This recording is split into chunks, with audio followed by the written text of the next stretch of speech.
I was a Navy SEAL for 20 years. I spent 26 years in the Navy. Thank you for your service. That's kind of a quick history of my service. I started off as a Navy electronics technician in Sasebo, Japan, in a military police post. I spent 0 time on a ship there. From there, I went to a SEAL team that specialized in a mini submarine. Again, I spent 0 time on a ship. I went on a couple of submarines.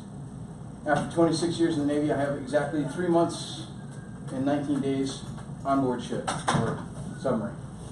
What a great career.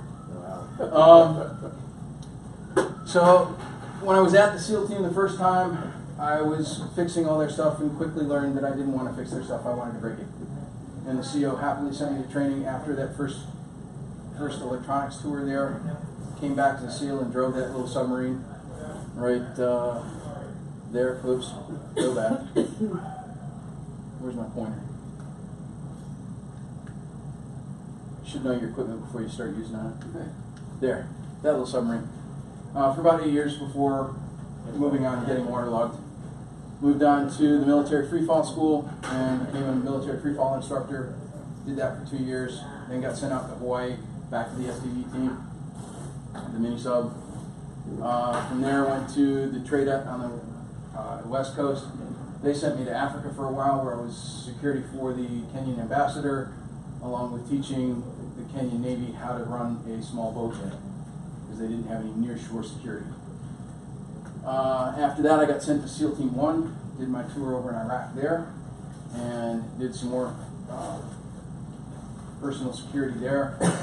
And one of my main jobs there was using a hand-launched UAV to keep an eye out for my platoon over there.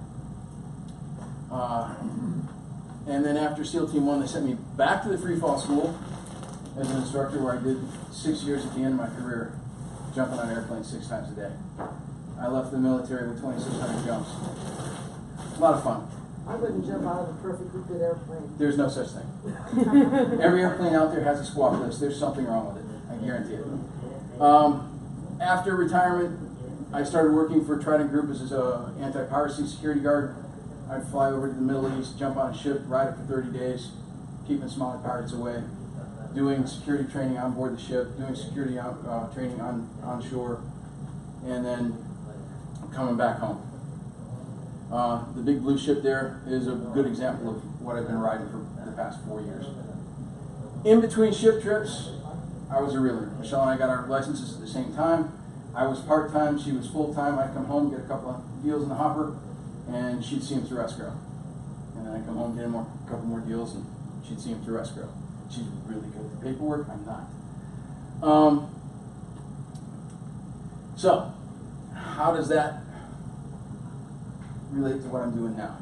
All that security training is transferred over to what we do now in keeping people safe. I give classes once in a while. I love to give handgun training.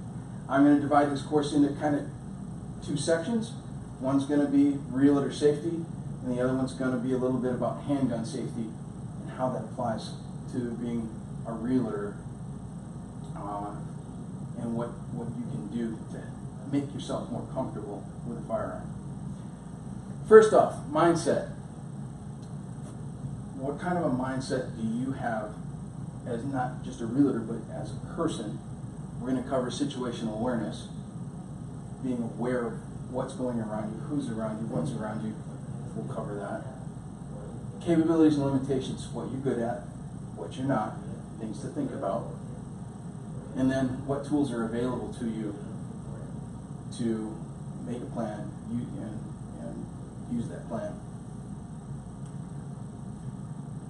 Are you a predator or a defender? A fighter or a survivor? Is your operating mode fight, stand your ground, or fight, get out? Either way, don't be the victim. The victim is the guy that gets caught, if you're the flight type. The victim is, in the fight scenario, is the guy that over-assesses his abilities and gets the situation turned around on him. Both fighter and defender can survive a conflict without becoming the victim. Your key is have a plan. Always have a plan. Always be thinking about a plan. That leads into situational awareness. It's developing what you're comfortable with doing to get yourself out of, or not even letting a situation develop. But you always have a plan developing for that. Sports teams have got a plan. They've got a playbook, offensive and defensive. You're doing the same thing in your personal life, in your personal security, and it becomes really important as a realtor, especially if you're sitting in open houses by yourself or doing showings by yourself. Once you have a plan, what's that? Step over so Kelly can get you video. Okay. Yeah, the camera. The camera. Yeah. You're at the edge of the perimeter. Okay. I think Sorry. he purposely doesn't want to be on camera. I think so. Once you have a plan, begin thinking of a backup plan, or two, or three. Your mindset. If you're the fighter, you use your mind. Both sides use that. Your body. Be conditioned somewhat. You don't have to be, MMA fighter, but you at least want to be able to run half a block to get away if you're in flight mode. If you're a fighter, you're going to practice hand-to-hand training. If hand weapons, pocket knife, kubaton, we'll go over those later in the tools.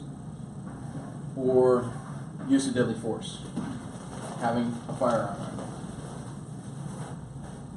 In flight mode, your mind and your body. That then comes in teamwork. You do open houses. There's plenty of people out here that won't do an open house unless they got somebody to work with, which is a great way to stay safe. Communications. Always have a cell phone either on you or in your hand or within arm's reach. Got a great picture for that later. Constant vigilance. You're always thinking, always watching. You're the prairie dog on top of the hill watching over everybody else. The deer in the field that takes 3 bites of grass, sticks its head up, looks around, stops chewing so it can listen to what's going on around, and then goes back to eating. 3 bites and then stops and listens again. And situational awareness, vigilance, situational awareness, pretty much the same thing. Always, always, always have a plan. The rabbit being chased by the fox has a plan. He uses the same path. He never takes a straight course. He's always trying to find a way to gain the advantage, stop the fox, and make some space. Always have a plan. Your mindset. Best survivors are a mix of both fighter and defender. Again, go back to MMA fighters, boxing, any sort of ball team. They've got an offensive plan and they've got a defensive plan. And it's the good mix of those that makes a great team great. As a realtor, you're going to have a plan for both. Even though you may be more on the prey mindset, I'm going to do what I can to not let a situation develop, or once I see something starting, stop that, make some space, and then get out. Or the fighter who sets himself up that I'm not going to get in a situation, but when it happens, I'm going to stand my ground and I'm going to dominate the situation. You've got a plan. Once you have a plan, practice your plan. Practice is key. Practice until you don't have to think about it anymore, until it's a reaction. And the military is great at this. We would practice and practice and practice the same thing over and over and over again until we're totally sick of it. An example, we went to Shaw Shooting School and spent 2 weeks running scenarios in the kill house there, going over and over and over again what's going to happen, who's going to move where in a house, until we didn't think about it anymore. It was just reaction. As a parachute instructor, we teach emergency procedures over and over and over before every jump at the beginning of every day, so that our students, by the time they get in the plane, they don't have to think about look, grab, arch, pull, throw away, check. It's just ingrained into them. It's something you never forget. You need to think about what you want to do in a situation, and it can be very simple, and I'll show you here in just a second, but you practice that plan to the point where you don't have to think about it. This is happening to me. This is what I do. Practice to achieve mastery. We do that in our business. You achieve mastery in certain areas. You do this with your safety plan. You practice to achieve mastery. In those areas you know you're weak in, or you are not as practiced, you practice those also, but those aren't your main focus. You practice to achieve mastery in the things that you're most comfortable with. Hopefully, I can get this video to play well. This video is about situational awareness, and Jason Bourne is probably the best at it. It's not the best video in the world, but listen to what he says about the situation he's in.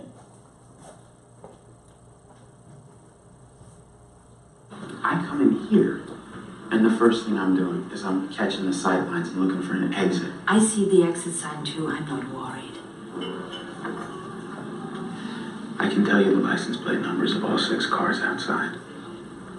I can tell you that our waitress is left-handed and the guy sitting up at the counter weighs 215 pounds and knows how to handle himself.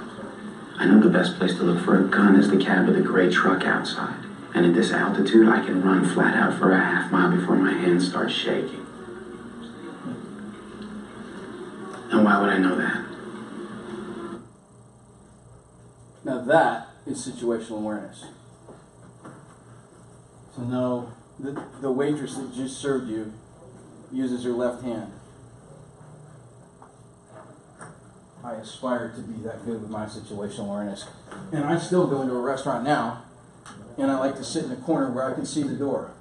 First thing I do when I walk into a restaurant or a house is figure out where the exits are, so that I know what routes I have for escape.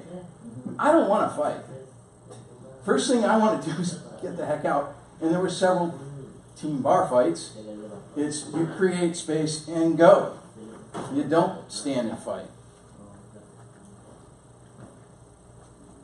But knowing your situation, the license plates and the cars in the parking lot. If you can get that good, awesome.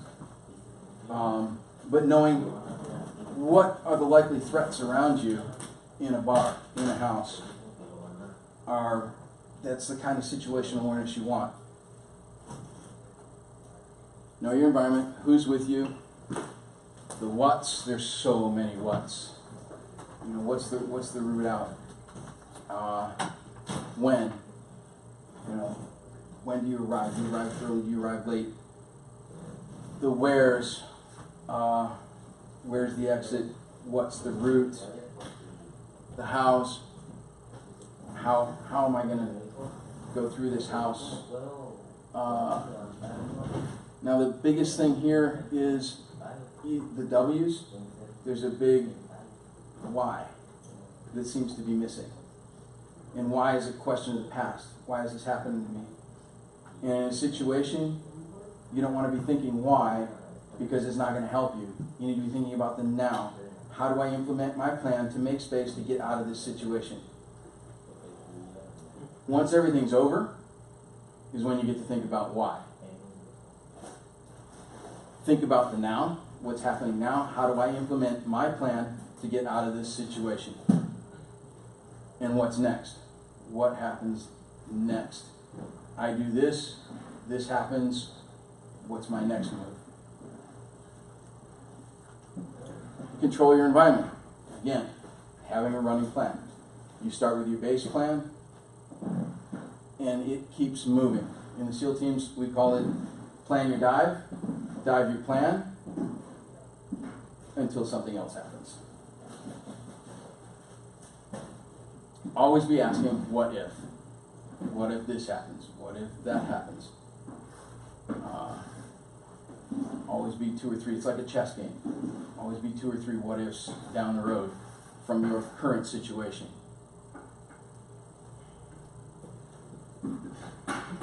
Observe the situations you put yourself in. As a realtor, I usually like to lead going into a house, but I also carry about 90% of the time. So I'm comfortable going into the house, and I do that just in case you run into the weirdo in the house. I don't want my client to have to deal with that. But I can understand as a single person, not armed, walking into a house, having to confront that, hey, you might want to put your client into that situation first. If you don't have the ability to take care of the situation.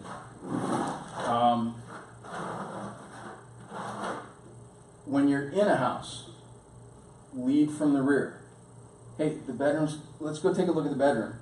One of the ones I've seen used, actually used once or twice myself, is as you're opening the door, you leave the key in it, open the door, go ahead, take a look, let me grab the key out, I'll be right behind you. Are you using them for a shield? I wouldn't say exactly a shield, but Time? you're not putting yourself Yeah. in a situation where you don't have an exit. Know the person you're with. Client is, and, Yeah, you gotta know that's who your something client you is. necessarily need to worry about. You don't want the weird guy or the weird client trapping you in a house. Yeah, pushing you into. Yeah, exactly. that's- Pushing from behind. And I think that's probably more specific for women because we can be overpowered much easier rather I don't than wanna say guys. that. Well, I'm sorry. We can't. It's that's what I the just reality. I thought you were talking about somebody in the house. No. You're like, Well, you can walk in on that situation too. And then you also don't want to have the odd client end up trapping you in the house. So you try and leave the exit. And do the same thing while you're in a house, is guide them verbally where to go if you want to, or just follow them through as they do their own little tour. I had one time in 15 years, there was someone in the house Mm-hmm. when we went in, squatting. And I smelled cigarette smoke when I went in the house. That's how I knew they were in there, because they were in the bedroom with the door closed. And I walked in, I had a couple with me, and I said, there's somebody here. And I saw the door was closed, and I said, we need to leave right now. We just turned around and walked out, and I called the listing agent and said, there's someone in your house. And I never saw the person, but I know they were there. I heard them.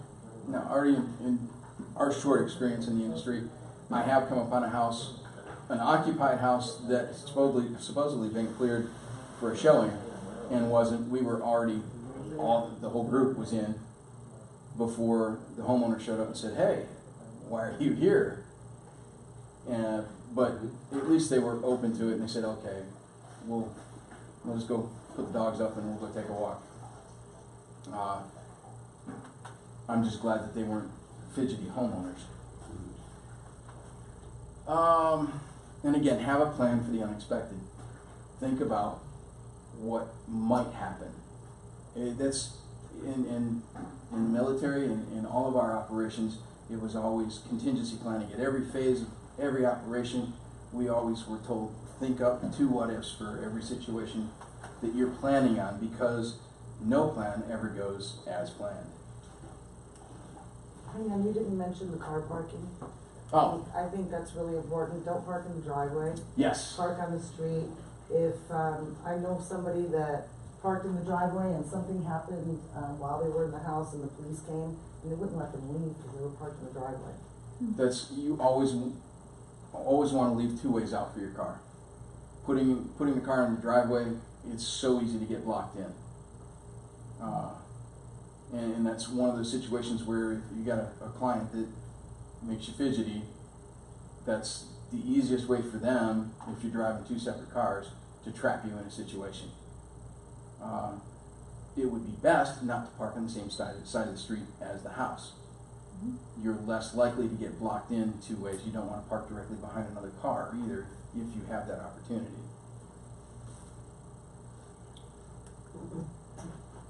All right. Think about your capabilities and limitations. What is your mindset? Are you the type to stand and fight? Or are you the type that wants to make a little space and completely get out of the situation? What skills are you good at? Are you a great negotiator? Can you sell an Eskimo some ice cream? Can can you actually talk a criminal out of doing whatever heinous act they're thinking of because it's not in their best interest? I've actually watched that been done in a video before. Some guy just talked himself out of, it was on a security camera, the guy getting robbed. It was a lawyer who did the talking, but he actually talked himself out of getting robbed. He convinced the guy that it was just not in his best interest to do that at the time. And he even pointed to the video. He said, "You're already trapped, so why start?" But the lawyer knew his situation. He had situational awareness to know he was on camera. The cops were only a few minutes away. The shop owner, the convenience store owner, was probably already on the phone. Do you dominate on a jiu-jitsu mat? Are you a good martial artist? Do you know what you can handle, what kind of a person you can take on, and what person you might want to pass on? If you carry a firearm, is it an extension of your hand? Are you good enough with it that you know you can put first round where it should be every time? If you don't have familiarity with your handgun to the point where you know when you draw it, you're going to put a round exactly where you want it within a 3 or 4 inch circle, don't carry it. And that takes some practice. Not a whole lot, but I've been able to take somebody who's never carried a firearm before in an hour, and they're hitting center mass every time. It takes a little practice, and then it's a perishable skill. So you need to keep practicing. Same thing with the jiu-jitsu mat or MMA or karate. It's a perishable skill, and you need to keep practicing. And again, practice for mastery. What are your challenges? What things are you not so good at? Sometimes we think we might be a little better than we are, and that's a good thing about martial arts practice or even running. You've got a standard that you can set, and if you're meeting that standard, great. If not, spend a little more time on it. On the hand-to-hand combat skills, you're always testing yourself in practice against somebody else, and you can teach and learn from them and get better. The tools to use. I've got several pictures here, and I've got most of them with me, and I'll go over each of them. I think the two best ones and the two that work first and foremost are your voice and your feet. You get loud, people don't like, they're not comfortable with that, even criminals. It draws attention, and they want to get out of the situation. It makes space, and you can escape. Run. But that means you need to be conditioned to do a little sprinting. And not be wearing 6-inch stilettos. Yeah, or platform shoes. These I can run in. Platforms aren't bad. Yeah, these I can run in. Really? Yeah. Until you step on Really? until you step on a rock, and that shoe goes sideways, and there goes your ankle. Yep. Okay, escalation of force. First things you want to use your voice, use your phone. If you have deadly force on you, use the threat of deadly force. There's nothing a criminal likes least than somebody reaching out and bringing out a firearm to stop a situation. Don't come any closer. Now I will show you, there's no bullets in that one, and it is empty. Less than lethal force, again, requires familiarity and training. You can yell at anybody. You can pull out your deadly force weapons without training and scare somebody, but to actually use it, you need some training. Same thing with anything else. Mace or pepper spray. Where are you going to carry it? If it's in your purse, it's probably of no use to you. Things happen in seconds. If it's not in your hand or in your pocket, you're probably not going to be able to get it in time.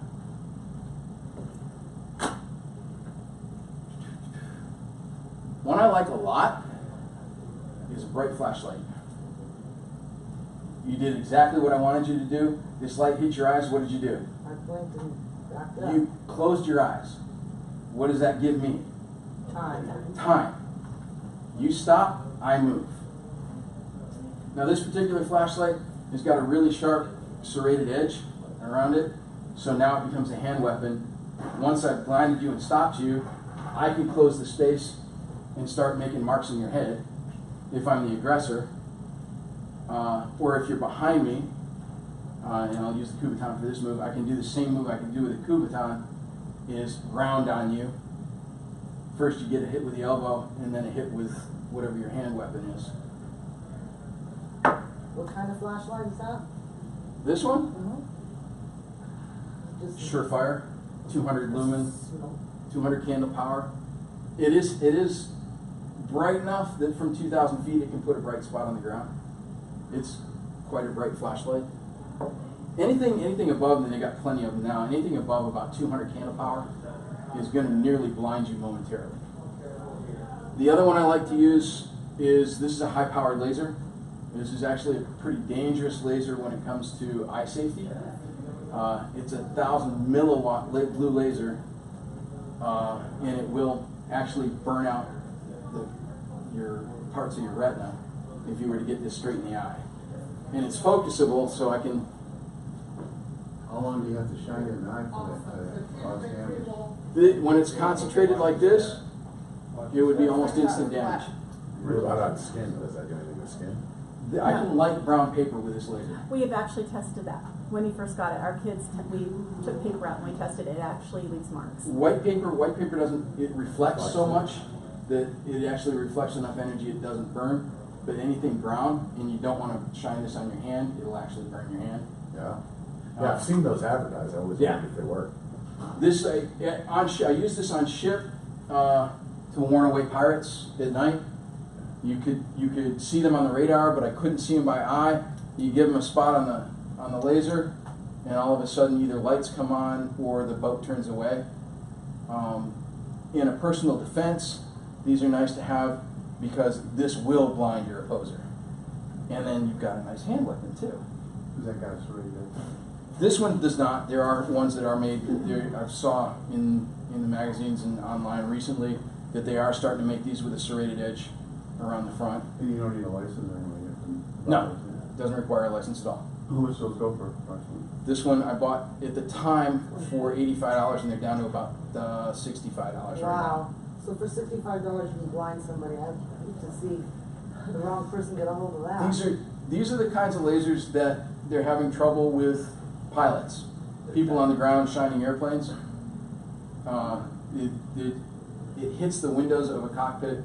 In the ship, the windows have a heating element in them, and once the laser hits that heating element, it disperses the laser light all over the bridge, and everybody on the bridge is just light blinded temporarily. Same thing happens in a cockpit. But as a self-defense weapon, they're great, especially when you use that wide setting. Now you're covering a wide area all across somebody's face. With that right there, blind somebody? Yes. Someone's eye? Yes. Some permanent? In the wide setting, probably not permanent, but they're not going to see anything for the next minute or two. A really good safety tool, personal safety tool. But that damage is permanent, they don't cause the retina. Right.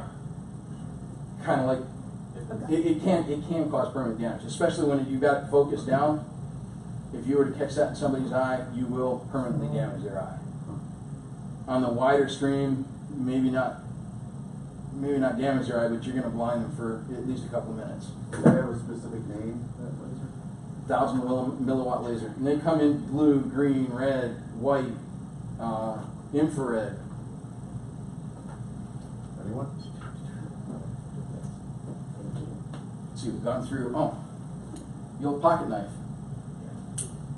So now it's legal to carry around, or What's that? is that legal to Pocket carry knife? around? Nope, not like Egypt. I would get arrested for having this in Egypt. That could have been possibly California. I pulled out a Benchmade in California to open something, and it was an auto. People lost their freaking mind. This is just it's got a thumb.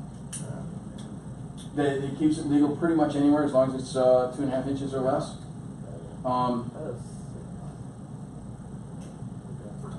I know some states are 2.5 inches, pretty small, but it's enough as a hand weapon. Bring your elbow around, follow it with a knife. You're going to make a hole. Now, the problem with knives is you don't want to bring a knife to a gunfight. Again, knives do a good job, but they're easily overpowered. And one of the things we were taught in military training is if you want to get into a knife fight, you're going to get cut. They're good self-defense. They hold somebody off, but if they've got a gun or a bigger knife or another knife, and they're willing to get cut and they're trained in hand weapons, it's going to be a fight. And somebody, you guarantee both people are going to get cut. The other one I like is a Kubotan. It's a big poker. Michelle? Am I the aggressor or the aggressee? You're going to be the aggressor this time. Okay. Very simple move. Somebody comes at you from behind. They put their hand on you where you've already told them this is not cool. Yeah, this is not cool. They go to grab you again. It's a step back towards them. Bring your elbow up. Their head's going to go over with that elbow smack. Now the whole side of their head, their neck is open. You bring the weapon down on them. Well, you put that into, it's a zombie killer. You stick that in the side of somebody's head, their neck, they're going to stop immediately.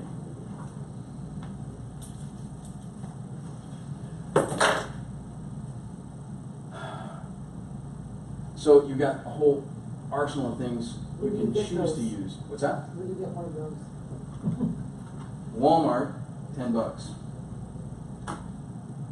These are running about $30 for a good 200 candle power. These can run anywhere from a couple of bucks to $5 a piece. And where do you get them? We got those on Online. Amazon. You can most of that right next door at Scottsdale Gun Club. Yep. Yeah, Scottsdale Gun Club carries pretty much everything here. Pocket knife, $2 at Walmart. I'll give you the website for these. mymascot.com. It's a company in Hong Kong is where I got this one, and they got really good prices on all sorts of lasers, from itty bitty ones to really, really big ones. So moving on into the next phase of what I wanted to cover, your last choice, deadly force. Now at this point, you're making the decision to remove somebody from this earth. Somebody's dad, mom, son, daughter is going to go away when you make the decision to use deadly force. So it's not something taken lightly at all, and takes training. Deadly force is a whole different class, but I wanted to touch on it. I was asked to touch on it for this class. I carry almost all the time, but I'm trained and I understand the legal ramifications of using a gun in a situation, and do understand if you end up shooting somebody in self-defense, you're most likely going to get arrested too. You're going to have to write reports. You're going to have to explain the situation. And the three key things that you're going to be asked to explain are, did the person you shot have the ability to do serious bodily harm or kill you? In my picture up here, she's barricaded in her bedroom. This guy breaks in and he's already got a gun pulled out. So he's got the ability. Does he have the intent? Yeah, he's got a gun pulled out and he's already in her house, past what I'm assuming is a security alarm. So yeah, he's got the intent to do serious bodily harm or kill her. And the opportunity, obviously the opportunity is there. He's in the house. Deadly force is a scalable thing. You always want to avoid. Make that space, blind the guy, make them stop for a moment, and use your exit. She unfortunately is up in her bedroom where there's no exit. Situational awareness. She knows her house. She knows he isn't supposed to be there. It's a bad situation. Threat assessment. Does he have the ability to do bodily harm to her? Yes. He's got the weapon out already. Seek assistance. If you see right in front of her on the bed is the phone. First thing she did was dial 911 when she heard the alarm go off or heard him break a window downstairs. Take action. What did she do? She pulled out her gun. She barricaded herself in the bedroom and got ready. She put her plan into action. Action. She's ready. The guy breaks into the room. Now she's got the decision to make. Does he have intent? Does he have the ability? And does he have the opportunity? Is there any other way I can get out of this? And apparently not in this situation. The next thing is pulling the trigger.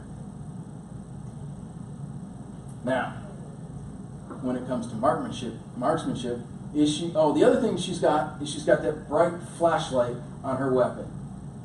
She might be able to stop him and get around him and not have to shoot him with that. Or at least stop him long enough that she can get 2 good rounds into him before she gets 2 good rounds put on her. Weapon safety rules. If you're going to carry a weapon, every weapon is loaded. Everyone. If somebody hands you a weapon, just assume it's loaded. What you do from there, if you don't know how to handle a weapon or don't know how to make sure it's loaded, hand it back. If not, pull the magazine, check the chamber, make sure that it's unloaded. Never point a weapon at anything you don't want to shoot. Pretty simple. Always keep the weapon pointed away from something else. Number 3, and these are straight from the NRA. Keep your fingers straight off the trigger until you're ready to fire. This is your number 1 safety. Guns have all sorts of safeties on them, all sorts of different safeties on them, internal, external, whatever. Most guns, unless there's some weird circumstance, somebody's done a lot of work on the trigger, you can drop a gun and it's not going to go off. The only way a gun's going to go off is your finger is on the trigger and you pull the trigger. Rule 4. So, I should say go back to 3. Fingers straight along the gun. Never put your finger in the trigger well until you're ready to shoot at something. Number 4, keep your weapon on safe until you intend to fire it. So just before you put your finger in the trigger well, then you take the weapon off safe. This particular weapon doesn't have an external safety.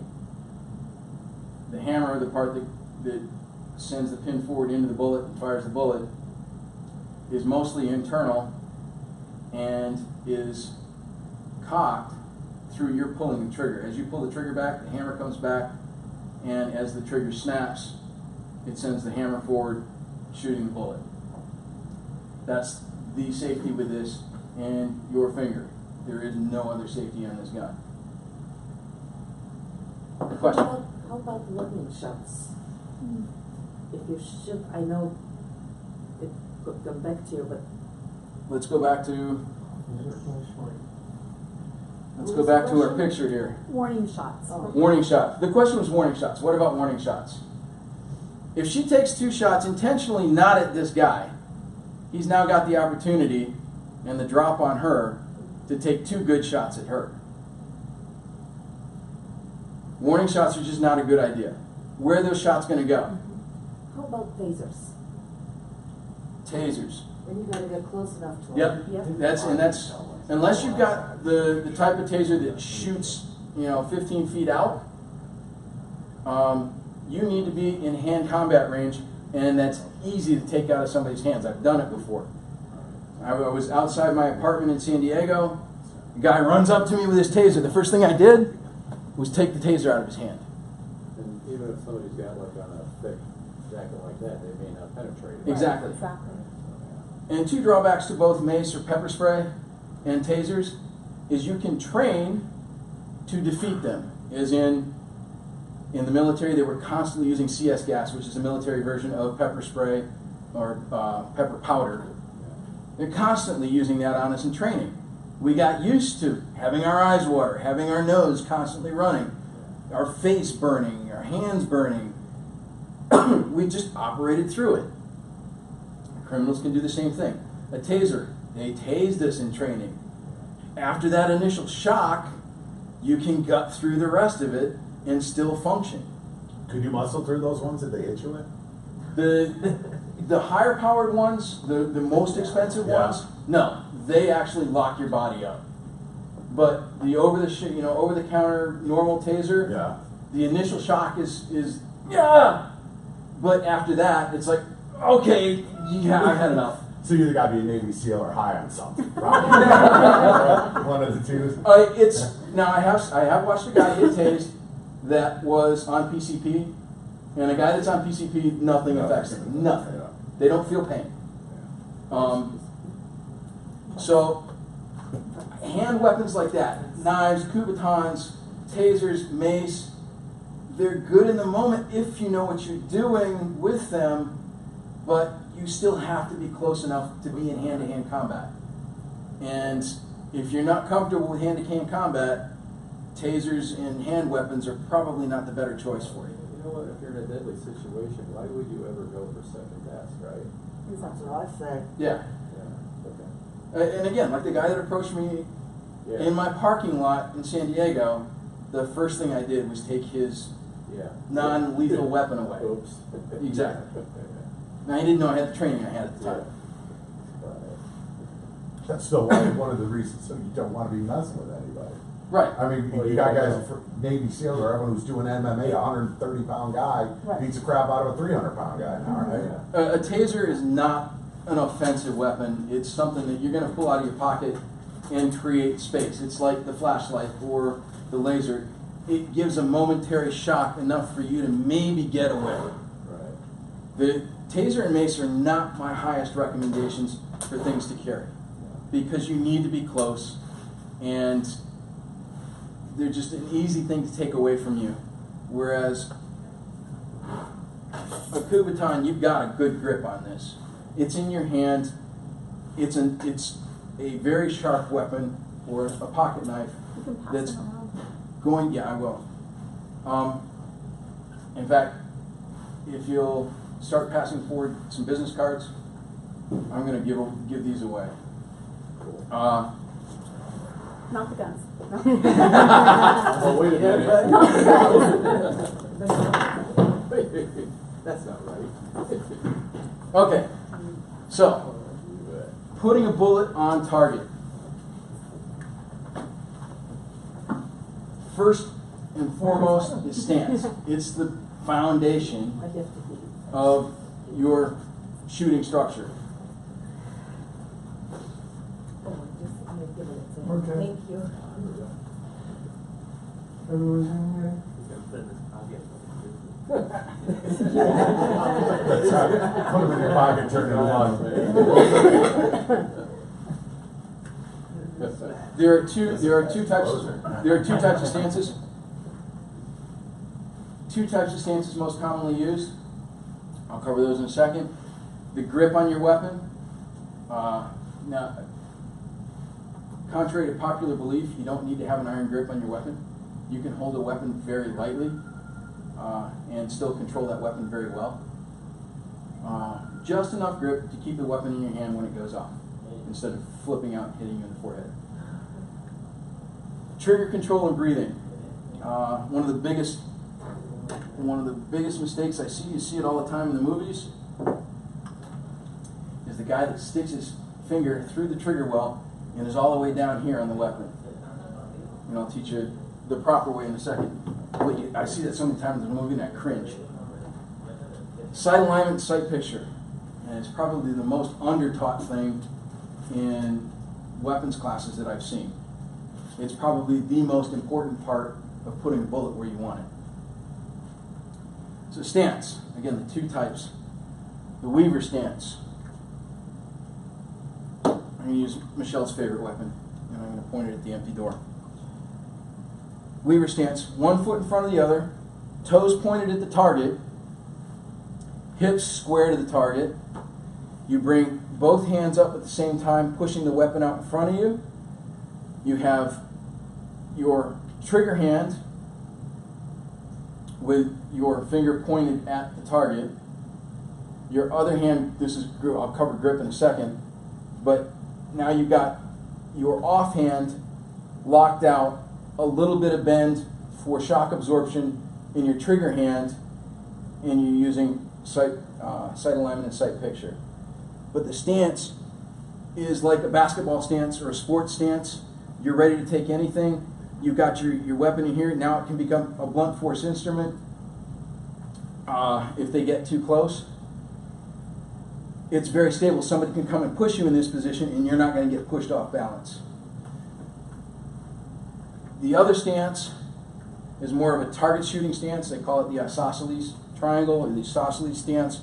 Again, your feet just wider than your shoulders. Feet pointed at the target. Hands pushed out in front of you equally. So the shock absorption is all into your shoulders or up. With the Weaver stance, you got shock absorption. The weapon doesn't tend to rise as much and you get on target faster. Here it's a much slower rate of fire. The weapon comes off target and it takes longer to bring it back on target. But it's more stable and allows you to put rounds on target a little easier. However, the Weaver stance is more comfortable. I've practiced the Weaver so much, and I use a modified Weaver. You see in that picture, his knees are pretty much straight, and we use bent knees, crouched at the waist, leaning forward a little bit with your arms extended.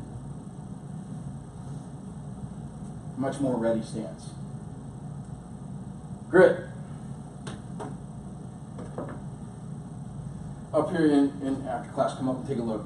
I've got a Kimber 45, full size, 1911, same thing the Army used to carry, Army officers used to carry. The other one is P226. It's what I carried in the Navy. That was my sidearm. I found one for Michelle and she loves it. She's deadly with it. Amazing. And a compact 40, a little bit than 40, little bit smaller shell than the 45. The 226 is a 9mm. Still a lot of stopping power, but not quite as effective as the 45. 45 will stop somebody in their tracks every time. The 40 is a little bit less than the 45, and this one is a compact 40, not as easy to conceal. The other two you have to open carry. They won't conceal very well. And then I've got a subcompact Taurus. The reviews on this weapon are some good, some bad, and we'll get into sights here in a second. This has almost no sights, but it's easy to conceal, really easy to conceal. It's really easy for women to conceal. Yeah. Now, grip, and I'm going to use a subcompact because it's most likely what you're going to choose to carry. The gun goes in that webbing on your hands. Your fingers go wrap around, and I've got a magazine extension on this one. It's very uncomfortable to carry without a magazine extension on it. This weapon carries 7 rounds. Your thumb on your firing hand pointed at the target. Then you cover the other 3 fingers with your offhand. Your index finger on your offhand will either get wrapped there or laid along the front of the trigger guard, whichever is most comfortable. They used to teach a police stance or police grip with putting a foundation down, but this does nothing to help control the gun. You can't even impede you from bringing the gun back on the target. So wrap your fingers, point both thumbs at the target, and arms extended, relaxed. This will keep the gun from popping out of your, I know, I'm watching. This will keep the gun from popping out of your hands. If you're going to have to shoot one-handed, it's same thing with the firing hand. Now you're extended out straight. I always just had this hand here at the ready, just in case something came in from this way. I had something to clear that side with. Your arm extended straight out, and again, the gun's going to cause your arm to come up to bring it back down on target.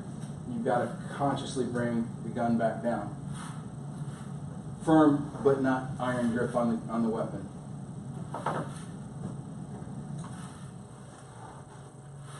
Trigger control. I was talking about finger placement earlier. You only want the pad, the middle of the pad, between the tip of your finger and the first knuckle, to be on the trigger. And when you go to pull, you're pulling from the middle knuckle, straight back towards you. Mashing the trigger or having your finger in the wrong position is going to cause you to push that trigger either left or right and push your round off target. So just the pad of your finger in the trigger well and pull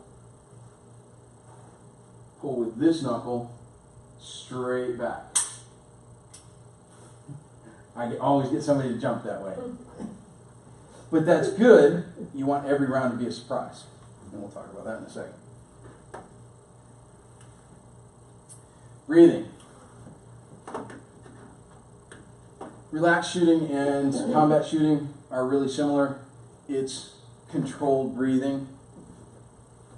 If you're not under stress, slow, relaxed breathing. Inhale, half an exhale. Stop your breathing for just a second and start your trigger pull. Start your trigger pull, pull, until the gun goes off. Every round is that way. Stress breathing, you're breathing hard. Breathe hard a couple times. Big inhale. Halfway out, and start your trigger control. This time you're pulling back just a little faster, but it's still a surprise when the gun goes off. Now here's the big key. And this is what you practice in dry firing, practicing firing your gun at home. One of the greatest training tools ever invented is an airsoft gun. And a thick piece of cardboard or a piece of styrofoam. You stand 8 inches away from your target and sit there and do slow fire with the airsoft gun and get that BB, that plastic BB, in the same hole every time. Whereas it's awesome. Here's how you do it. Sight alignment is the first thing you're looking for. As you bring the weapon up in front of you, the first thing you're looking for is a horizontal line across your target. You bring the weapon up so that the front sight and the 2 rear sights form a straight line across the top, right through the middle of your target. That's what you're looking for with your eyes. Now, how many know about eye dominance? Okay, do you remember how to find eye dominance? Yeah, you point your finger and close your eye, and if you're still on the point, that's your dominant eye. If There it you is. move then Yeah. Start out, pick a point, 2 eyes. pick my finger, look at my finger, stick your hands out in front of you with a small hole. Look at my finger and bring your hands back to your eye. Does it go back to your right eye or your left eye? Keeping his hand in. Also, if you do it and you close your eye, like I'm right eye, if I close my right eye, it's still Mhm. whole. Yep, If I close exactly. my left eye, I can't see it anymore. Right. Same here. So, Okay. just natural sighting, you're on something, you're looking at it, and you bring this back, you know you're right eye dominant, and you're going to shoot right-handed.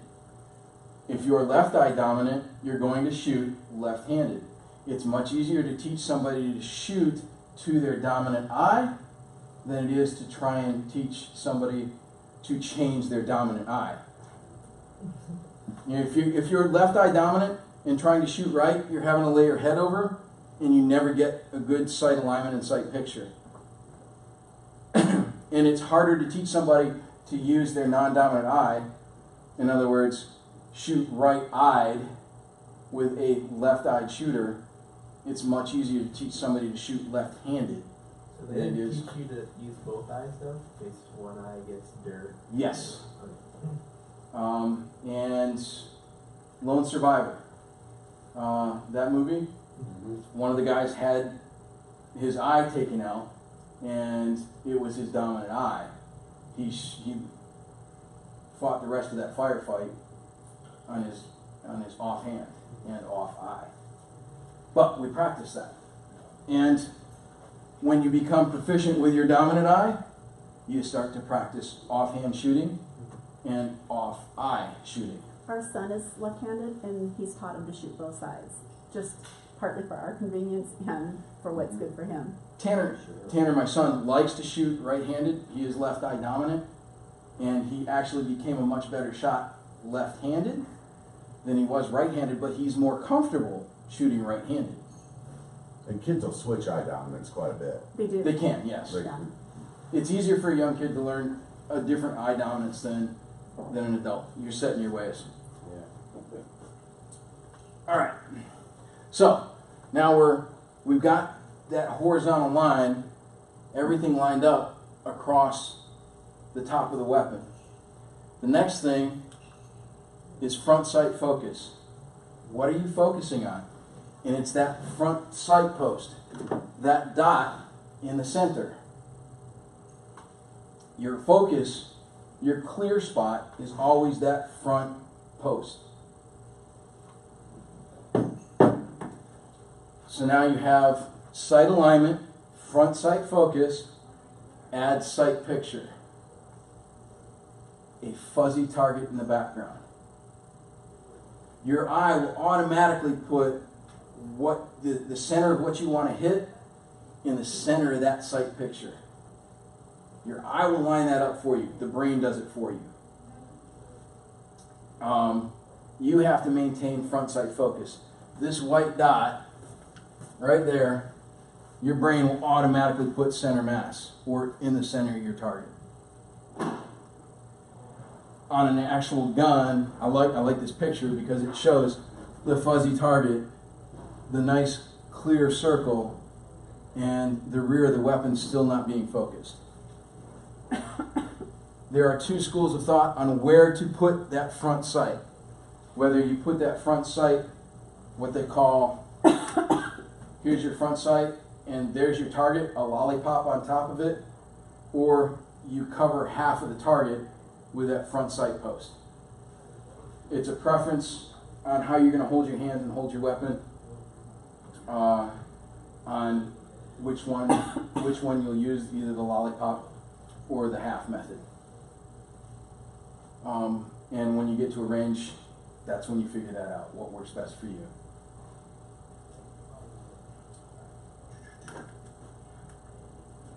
All right, what's your mindset? Are you fight or are you flight? Are you going to stand your ground in a situation and dominate it? Do you have that ability? Or are you going to make some space and get away? Are you the fighter that's going to fight long enough to make some space and get away? It's always a mix of both. Situational awareness. Think of Jason Bourne. Think of your situation around you, what exits you have, where you are in relation to people that can do you harm or potentially do you harm, and what's your escape route. What are you good at? Practice what you're good at. Make your plan, develop your tools around your plan, and practice that until you don't have to think about it anymore. It just happens when you, I'm in the situation, I've got to move. What tools we use for your safety? There's a whole table full here.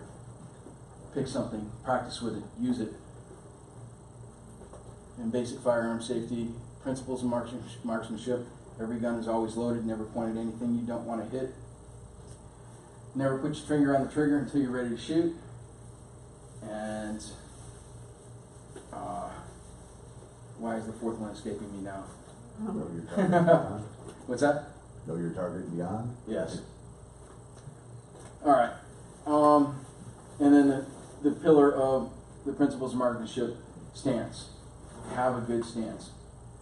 Be in your sports stance. That's the foundation of everything else. A good grip, proper grip on the weapon is going to keep that weapon in your hand and let you put the weapon back on target faster. Trigger control and breathing are second only to sight alignment and sight picture.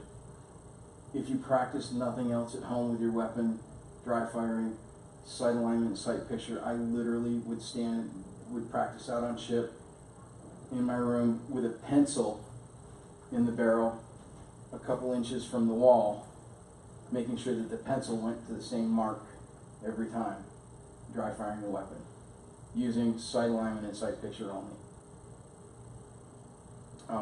If you can get your eye to make that happen automatically, is when you start shooting small circles, 3 inches or less, 15 rounds in less than 5 seconds.